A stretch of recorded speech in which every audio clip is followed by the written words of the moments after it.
Hello everyone. So in the last lecture we have discussed about the topic that is called as various glands involved in reproductive system, and we have discussed about the external genitalia. In external genitalia we have discussed about the penis and scrotum. Okay तो ये topic हम लोगों ने last lecture में पढ़ा था कि किस तरीके से 3 टाइप के ग्लैंड्स होते हैं, क्या क्या फंक्शंस उसके अंदर होते हैं, और एक्सटर्नल जेनाइटेलिया के मेल रिप्रोडक्टिव सिस्टम के अंदर 2 पार्ट्स होते हैं, एक है पीनस और एक है स्क्रोटम। तो क्या रोल है, किस तरीके से वो होता है, वो सब हम लोगों ने लास्ट लेक्चर में सीखा।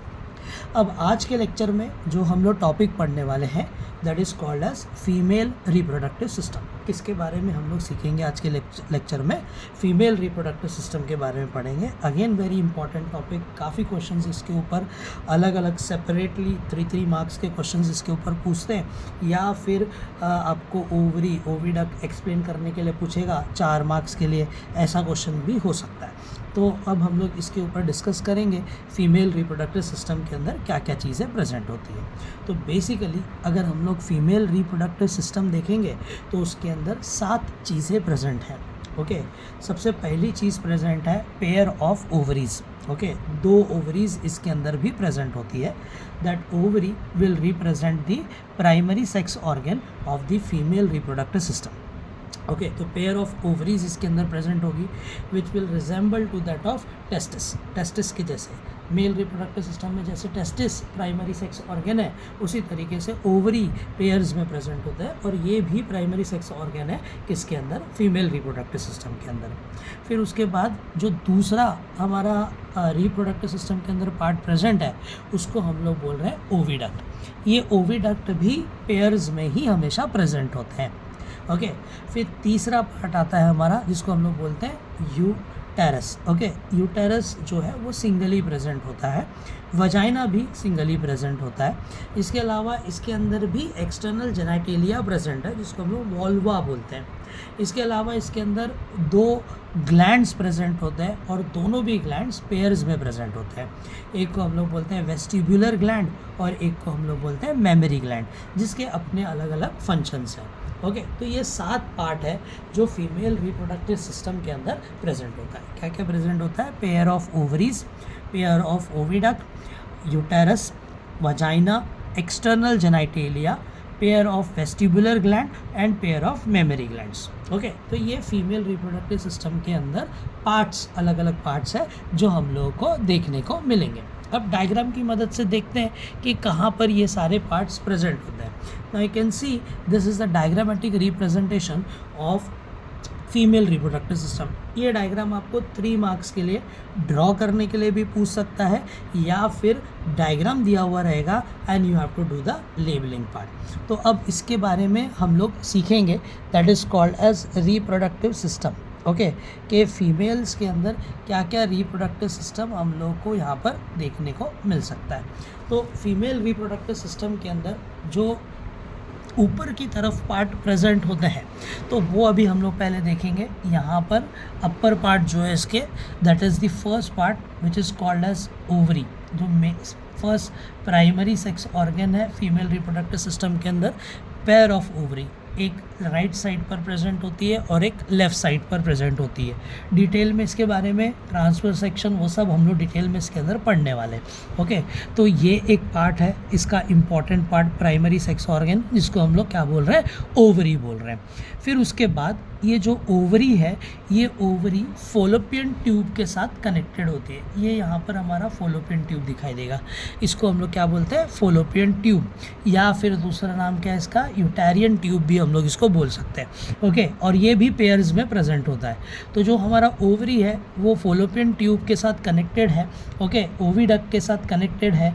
Okay, with the help of फिमरे, finger like projections होते हैं जिसको हम लोग क्या बोलते हैं? फिमरे। ओके, और जो हमारी ओवरी है एज यू कैन सी, ये यहाँ पर जो वॉल है इसका फीमेल रिप्रोडक्टिव सिस्टम का, ये वॉल के साथ भी कनेक्टेड है। यहाँ पर भी कनेक्टेड है, यहाँ पर भी कनेक्टेड है with the help of ligaments के थ्रू ये कनेक्टेड होते हैं।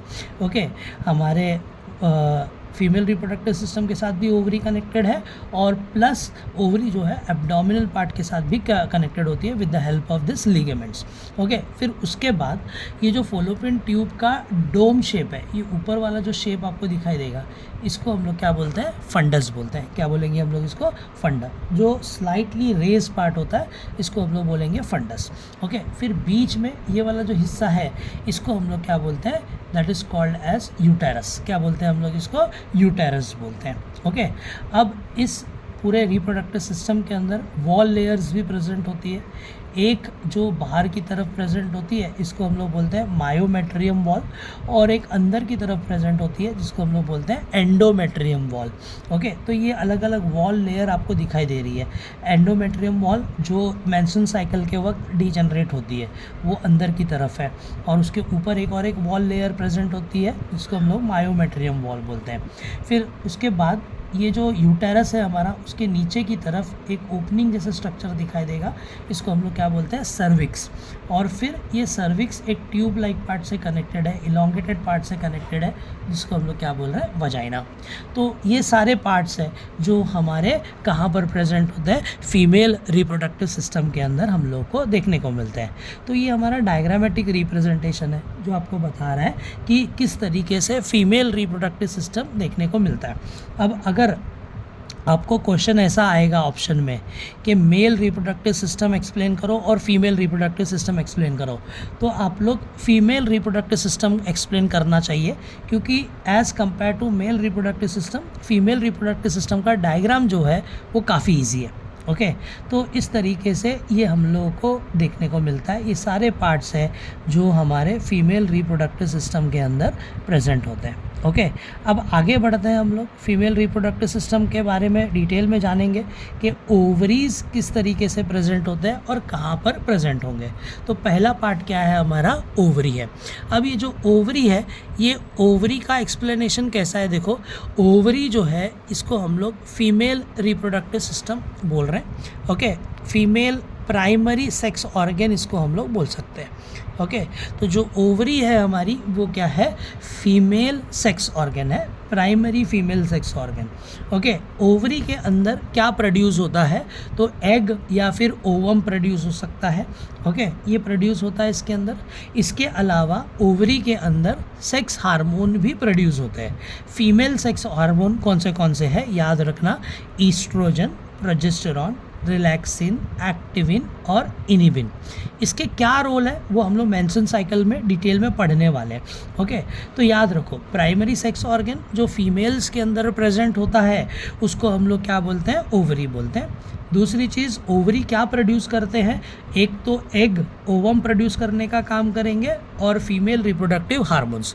फीमेल रिप्रोडक्टिव हार्मोन्स कौन से हैं, that is called as estrogen, progesterone, relaxin, activin और इनिबिन। ये लोग ये चीज़ प्रोड्यूस करते हैं। ओके, ओवरी एक सॉलिड पार्ट होता है जो ओवल शेप में हो सकता है या फिर एलमंड शेप में होता है। ओके, बादाम का जो शेप होता है उस शेप में ये देखने को हम लोगों को मिलेगा। तो ओवरी एक सॉलिड स्ट्रक्चर है, ओवल शेप में प्रेजेंट होता है या एलमंड शेप में प्रेजेंट होता है। अब इसका साइज़ कितना है, तो it is around 3 centimetre in length wise अगर देखेंगे तो 3 सेंटीमीटर का होता है। जैसे टेस्टिस हम लोगों ने लास्ट लेक्चर में पढ़ा था, उसी के तकरीबन इसका भी साइज़ होता है, 3 सेंटीमीटर इन लेंथ है। और इसका विथ ब्रेथ अगर हम लोग देखेंगे तो 1.5 सेंटीमीटर है, और थिकनेस इसकी कितनी होती है, 1 सेंटीमीटर लॉन्ग होती है। ओके, तो ये रिगार्डिंग था ओवरी के स्ट्रक्चर के बारे में, क्या क्या ओवरी के अंदर हम लोग को देखने को मिलता है। तो ओवरी जो है ये एक प्राइमरी फीमेल सेक्स ऑर्गन है, एग प्रोड्यूस करने का काम, ओवम प्रोड्यूस करने का काम, इसके अलावा हार्मोन्स जैसे कि estrogen, progesterone, relaxin, activin, inhibin produce करती है। ओवरी जो है सॉलिड फॉर्म में ओवल शेप में प्रेजेंट होती है या आलमंड शेप में प्रेजेंट होती है। कितना साइज़ है इसका, 3 सेंटीमीटर लेंथ में होगी, 1.5 सेंटीमीटर ब्रेथ होगी इसकी साइज़ की, और 1 सेंटीमीटर इसका थिकनेस होता है। जैसे हम लोगों ने टेस्टिस के बारे में भी साइज़ पढ़ा था, ओके, वैसे ही ओवरी की भी साइज़ हम लोगों को यहाँ पर देखने को मिलती है। अब ये ओवरी कहाँ पर लोकेटेड है, what is the location of this ovary. जैसे टेस्टिस का लोकेशन हम लोग को पता है कि वो कहाँ पर प्रेजेंट होता है ना, उसी तरीके से ओवरी का भी पोजीशन हम लोग को पता रहना चाहिए। तो इट इज़ प्रेजेंट और located in the upper lateral part of the pelvis. Pelvis region में ये प्रेजेंट होता है, अपर पार्ट में पेल्विस के, नियर द किडनी के नज़दीक में ये ओवरीज प्रेजेंट होते हैं।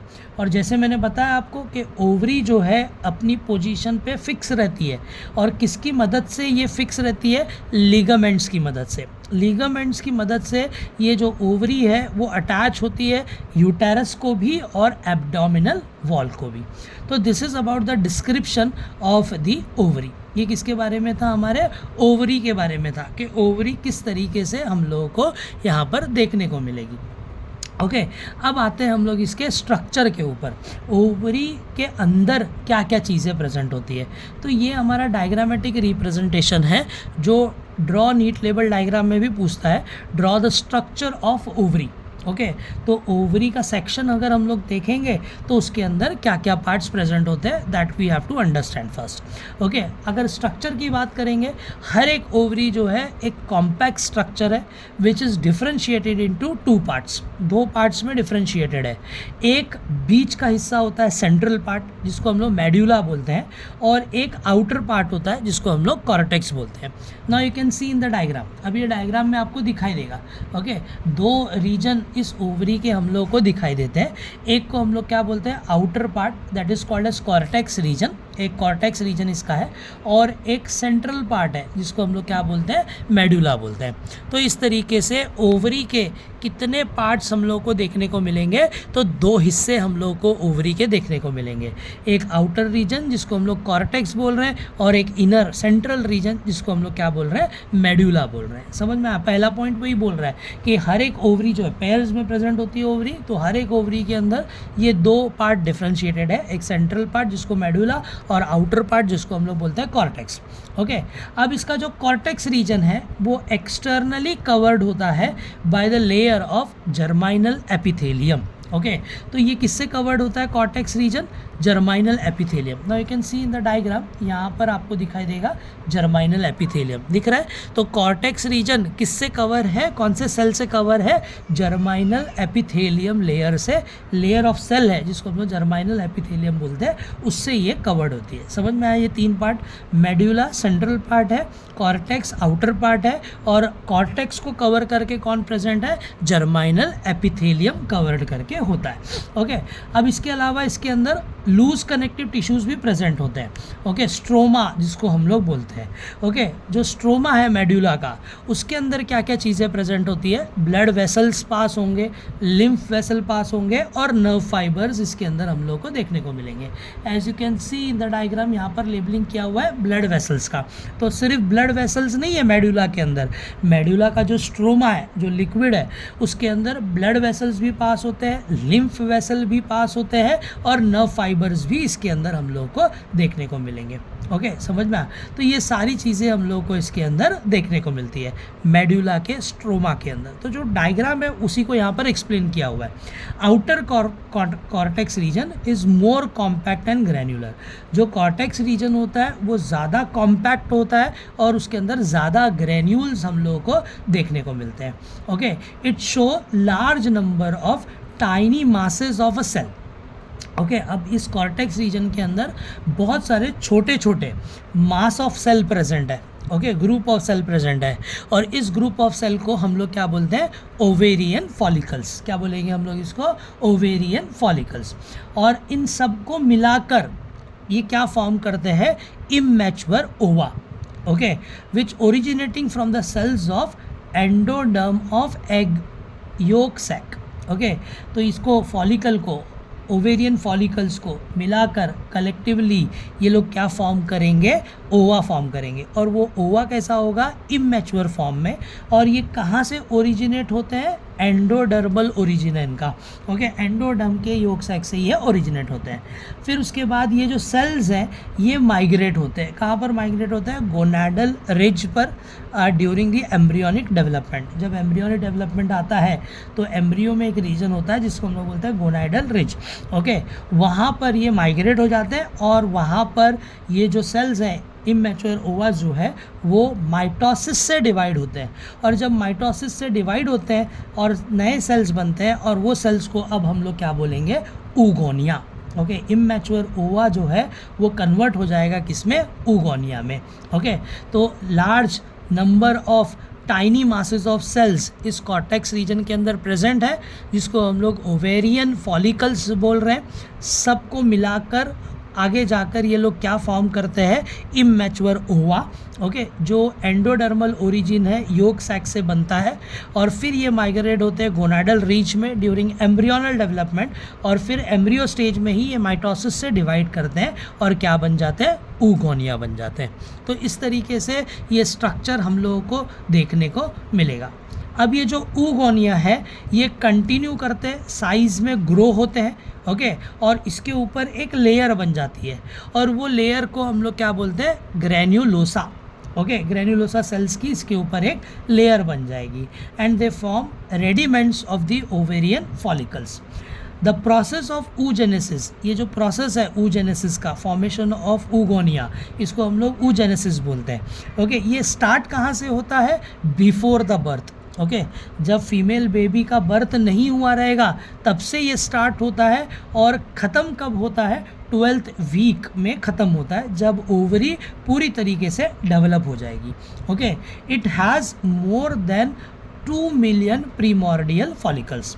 ये पूरा डेवलपमेंट करने में कितने प्रीमॉर्डियल फॉलिकल्स इसके अंदर फॉर्म हो जाते हैं, 2 मिलियन, ओके। अब यहाँ पर अगर आप डायग्राम देखोगे तो यहाँ पर आपको दिखाई देगा प्रीमॉर्डियल फॉलिकल्स, ये प्रीमॉर्डियल फॉलिकल यहाँ पर दिखाया हुआ है, ओके।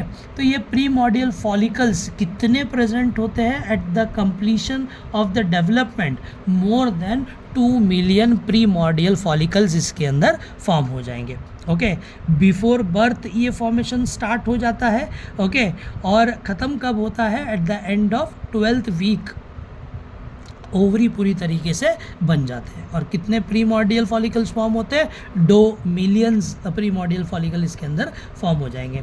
अब जो सेल्स है जर्माइनल एपिथेलियम के, वो आगे जाकर ग्रुप ऑफ ऊगोनिया बनाएंगे कॉर्टेक्स रीजन के अंदर in the form of cord like structure ये लोग फॉर्म करते हैं, वायर के जैसा स्ट्रक्चर बन जाते हैं ये सब, ओके। और वायर लाइक स्ट्रक्चर को हम लोग क्या बोलते हैं, कॉर्ड लाइक स्ट्रक्चर को हम लोग क्या बोलते हैं, एग ट्यूब ऑफ फ्लैगर, ओके। क्या बोलेंगे हम लोग इसको, एग ट्यूब्स ऑफ फ्लैगर बोलेंगे, ओके। हर एक कॉर्ड एट द एंड क्या बना लेगा, round mass of oogonial cells, okay, जिसको हम लोग एग नेस्ट भी बोलते हैं। यही कॉर्ड आगे जाकर राउंड मास बना लेते हैं ऊगोनियल सेल्स के, जिसको हम लोग क्या बोलते हैं, एग नेस्ट बोलते हैं। From which primordial ovarian follicle is develop, इससे क्या डेवलप होगा, प्रीमॉर्डियल ओवेरियन फॉलिकल इसमें फॉर्म हो जाता है। अब हर एक प्रीमॉर्डियल फॉलिकल्स जो है सेंटर लार्ज प्राइमरी oocytes जो कि डिप्लॉयड इन नेचर है ये बनाने लगेगा, ओके। हर एक प्रीमॉर्डियल फॉलिकल्स के अंदर एक centrally placed large primary oocytes present होते हैं जो डिप्लॉयड इन नेचर होते हैं और ये किससे सराउंडेड रहते हैं, single layer of flat follicular cells, okay. इससे ये सराउंडेड रहेंगे।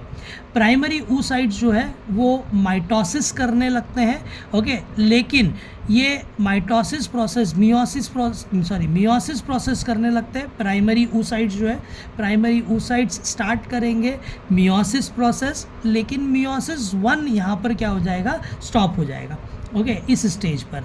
और जब ये स्टॉप होगा तो जो 2 मिलियन प्रीमॉर्डियल फॉलिकल्स हैं वो एम्बेडेड हो जाएंगे इनटू फेटल ओवरी के अंदर भर जाएंगे पूरे, okay. Only about 1 million remain at the time, 2 million primordial follicles fetal ovary के अंदर आ जाते हैं, लेकिन बर्थ के टाइम पर कितने बचते हैं प्रीमॉर्डियल फॉलिकल? सिर्फ 1 मिलियन। ओके, और फिर उसके बाद जब कभी भी प्यूबर्टी आती है, प्यूबर्टी मतलब क्या, जब फीमेल मैच्योर हो जाती है, तो प्रीमॉर्डियल फॉलिकल्स कितने बचते हैं? सिर्फ 40,000। Okay, large scale of destruction of primordial follicles during the growth occur. Okay, बहुत सारे प्रीमॉर्डियल फॉलिकल डीनेचर होने लगते हैं, और ये प्रोसेस को हम लोग क्या बोलते हैं? एट्रेसिया। ओके, एट्रेसिया का मतलब होता है कि बहुत सारे प्रीमॉर्डियल फॉलिकल्स जो है वो डिस्ट्रॉय हो जाएंगे लार्ज स्केल पे। एज यू कैन सी, पहले बर्थ से पहले कितने थे? 2 मिलियन। फिर उसके बाद जब बर्थ हुआ तो कितने बचे? 1 मिलियन। और जब प्यूबर्टी आई, जब फीमेल डेवलप हो गई अच्छी तरीके से, तो सिर्फ 40,000 ही बचे रह जाते हैं। और इस प्रोसेस को, डिस्ट्रक्शन के प्रोसेस को ऑफ प्रीमॉर्डियल फॉलिकल हम लोग क्या बोलते हैं? एट्रेसिया बोलते हैं। तो it is called as what? Atresia. समझ में आया किस तरीके से ये हम लोग को देखने को मिलता है। अब ये जो प्रीमॉर्डियल फॉलिकल्स हैं वो आगे जाकर डेवलप होंगे ग्राफियन फॉलिकल्स में। अब ये डायग्राम देखोगे तो यहाँ पर आपको एक और एक चीज़ दिखाई देगी। प्रीमॉर्डियल फॉलिकल कन्वर्ट हो रहा है प्राइमरी फॉलिकल्स में, primary follicle secondary, secondary follicle tertiary में, और टर्शरी आगे जाकर क्या बना लेते हैं? Graafian follicle. मैच्योर फॉलिकल को ही हम लोग क्या बोलते हैं? ग्राफियन फॉलिकल बोलते हैं। तो याद रखने का, प्रीमॉर्डियल फॉलिकल कन्वर्ट होंगे किस में? प्राइमरी फॉलिकल में। प्राइमरी फॉलिकल कन्वर्ट होंगे किस में? सेकेंडरी फॉलिकल में। सेकेंडरी फॉलिकल कन्वर्ट होंगे टर्शरी फॉलिकल में, और टर्शरी फॉलिकल से क्या बनता है? Graafian follicle. तो इस तरीके से यहाँ पर ग्राफियन फॉलिकल का फॉर्मेशन होने लगेगा eight the time of puberty. Puberty जब स्टार्ट होगी तब ये ग्राफियन फॉलिकल बनते हैं। जब मेंस्ट्रुअल साइकिल आता है फीमेल के अंदर, तो प्राइमरी प्रीमॉर्डियल फॉलिकल्स जो है वो साइज़ में बड़े होते हैं और फिर ग्राफियन फॉलिकल बनते हैं। हर एक साइकिल के टाइम पर दोनों ओवरी में से एक एक ग्राफियन फॉलिकल्स, एक एक ओवम क्या करेंगे? रिलीज़ करेंगे। ओके, समझ में आ? 2 ओवरी है, 2 ओवरी के 2 ग्राफियन फॉलिकल्स बनेंगे। और अल्टरनेट मैनर में क्या होता है कि एक बार एक मंथ में लेफ़्ट साइड की ओवरी में से ग्राफियन फॉलिकल में से एग रिलीज़ होंगे, और दूसरे मंथ में क्या होगा? दूसरे ग्राफियन फॉलिकल में से एक ओवम रिलीज़ होगा। ये अल्टरनेट में चलता है। पहला मेंस्ट्रुअल साइकिल, जिसको हम लोग मेनार्क भी बोलते हैं, ये नॉर्मली 13 ईयर की एज में स्टार्ट होता है। ओके, और जब कभी भी 45 से 55 ईयर हो जाती है फीमेल की, तो ये मेंस्ट्रुअल साइकिल स्टॉप हो जाता है, जिसको हम लोग क्या बोलते हैं? मोनोपॉज। ये हम लोग डिटेल में आगे जाकर पढ़ने वाले हैं। ओके, और जो पीरियड होता है बिटवीन दी माइनार्क एंड मोनोपॉज, इन दोनों के बीच का मेंस्ट्रुअल साइकिल स्टार्ट होगा, और मोनोपॉज का ये जो ईयर होता है, रिप्रोडक्टिव एज इसको हम लोग बोलते हैं फीमेल्स की, वो 32 ईयर्स की होती है। Okay, in this time the female will produce maximum about 416 egg. इस ईयर में 32 ईयर्स में कितना एग प्रोड्यूस होगा फीमेल की बॉडी में से, ओवरी में से? तो 416 एग। ओके, तो इस तरीके से ये प्रोड्यूस होता है। अब ये 416 कैसे किया हम लोगों ने? तो जो रिप्रोडक्टिव एज है फीमेल की वो 32 है। स्टार्ट कब हुआ? 13 ईयर से। दोनों को हम लोग को मल्टीप्लाई करना है, तो कितने एग प्रोड्यूस होंगे? 416 egg will produce in a 32 years of a span, reproductive age में। तो ये पॉइंट जो है बहुत इंपॉर्टेंट है, एंट्रेंस एग्ज़ाम में ये क्वेश्चन पूछ सकता है। ओके, तो ये चीज़ याद रखना आप लोग। ओके, समझ में आया सबको? तो यहाँ तक का टॉपिक हम लोग को क्या था? Structure of the ovary. Okay, फिर आगे मेंस्ट्रुअल साइकिल में मैं बताऊंगा कि कैसे ग्राफियन फॉलिकल रप्चर होता है, कैसे उसमें से ओवम रिलीज़ होते हैं, कैसे वो कार्पस ल्यूटियम और कैसे वो कार्पस अल्बिकन में कन्वर्ट होता है। वो हम लोग आगे के लेक्चर्स में पढ़ने वाले हैं। ये टॉपिक किसके बारे में था? ओवरी और उसके लेटरल सेक्शन के बारे में था, कि किस तरीके से ओवरी के इंटरनल पार्ट्स हम लोगों को देखने को मिलते हैं और फीमेल रिप्रोडक्टिव सिस्टम में क्या क्या चीज़ें प्रेजेंट होती है। आई होप आप लोगों को आज का लेक्चर अच्छे से समझ में आया होगा फीमेल रिप्रोडक्टिव सिस्टम के बारे में। अब नेक्स्ट लेक्चर में जो टॉपिक हम लोग पढ़ेंगे वो इसके ओविडक्ट, यूटेरस, वजाइना, इन सब चीज़ों के बारे में हम लोग नेक्स्ट लेक्चर में सीखने वाले हैं, along with the histology of ovary. So now we will stop over here. Okay, अगर कुछ डाउट रहेगा तो you can ask me in the comment section. Thank you so much.